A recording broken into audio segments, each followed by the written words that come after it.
saja bahwa komik itu cerita bergambar, sebuah cerita, narasi, ada teks, di situ ada gambar. Candi-candi dibikin dengan kepingan-kepingan relief, di mana di sana menceritakan banyak hal. Itu sebenarnya juga cerita bergambar gitu kan, cuma nggak ada teksnya gitu kan. Bagi cerita dengan audiens pembacanya, tetapi dalam perkembangannya akhirnya komik ini bisa dimanfaatkan jadi multifungsi.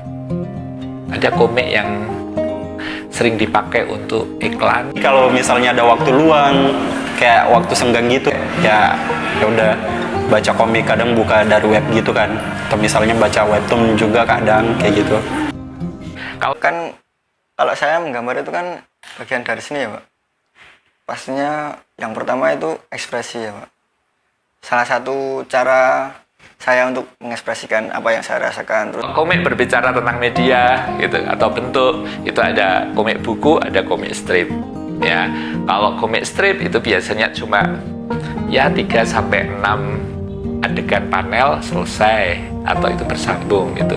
Jadi itu biasanya tayang di majalah atau di koran-koran, ya itu strip.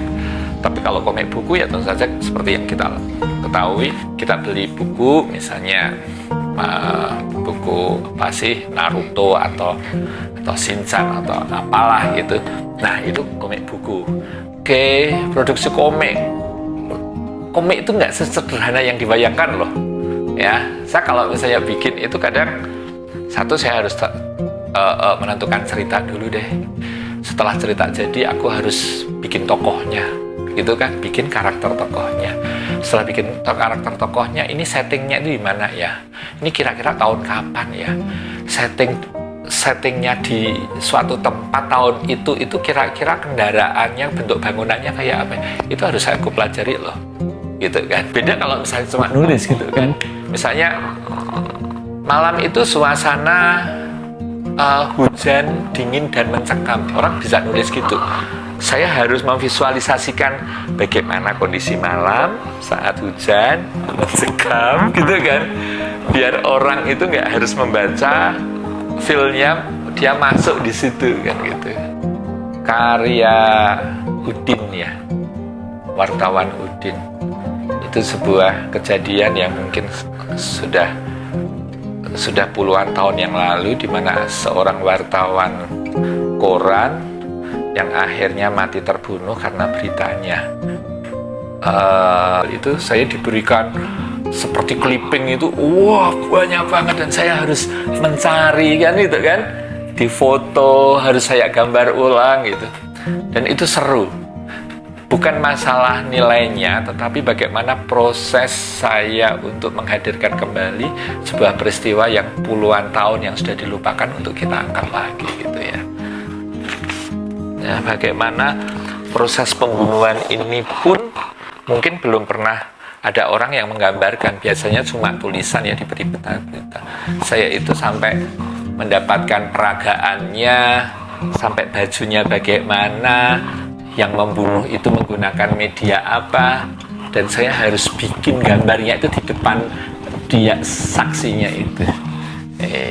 Jadi itu yang menurut saya jadi menarik gitu ya, bahwa komik mampu dijadikan sebagai media untuk mengungkapkan mungkin fakta dengan cara yang berbeda gitu.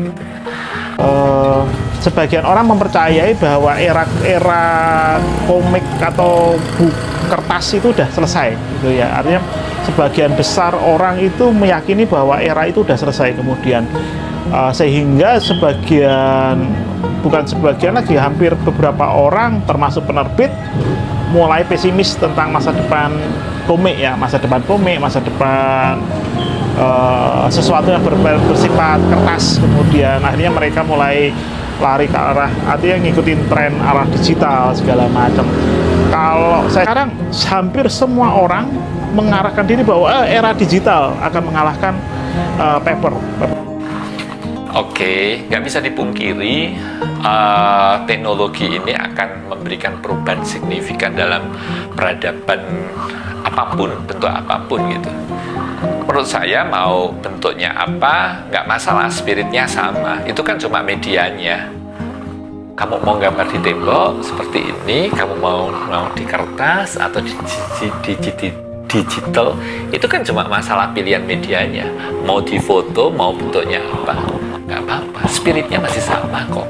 Kalau menurut saya, jangan alergi, manfaatkan aja teknologi itu.